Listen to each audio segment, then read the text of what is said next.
In our strategy, we do not trade headlines. We track phases, we track funding conditions, and we track yield direction. China reportedly advising banks to reduce U.S. Treasury exposure sounds explosive. Foreign selling, dollar rejection, bond instability, but the bond market barely moved. We are reviewing a video arguing this is political signaling, not structural change. The presenter points to yield stability and continued dollar dominance. I encourage you to watch the original for full detail.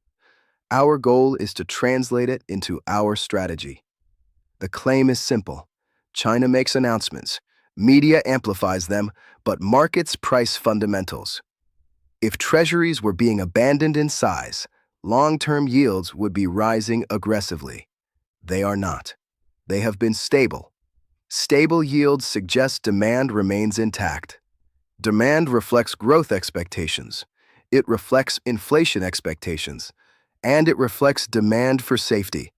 That is not a collapse signal. Bond markets are not simple supply machines. They are pricing engines for macro expectations.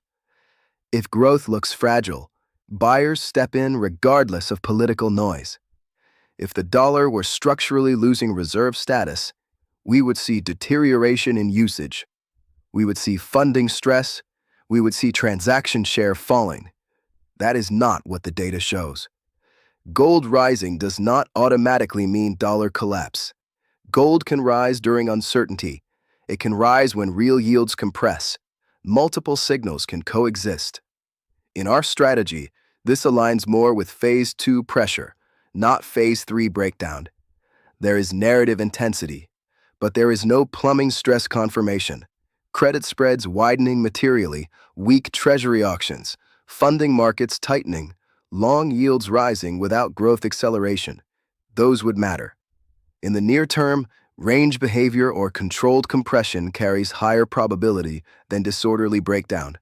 That can change, but confirmation is required. If you find this kind of structured signal breakdown useful, subscribe. Not for headlines, but for a consistent framework that helps you separate noise from structure as the cycle evolves. We stay disciplined. We monitor yield direction closely. We do not shift to crisis posture without confirmation. We maintain optionality. If long yields stall and roll over, duration sequencing activates. Stability first, convexity later. Not anticipation, confirmation. We do not assume dollar failure. We do not assume forced liquidation. We do not abandon melt-up participation rules if liquidity remains supportive. This is educational commentary only, not financial advice. Always do your own work. This is a late-cycle environment. Policy noise will increase.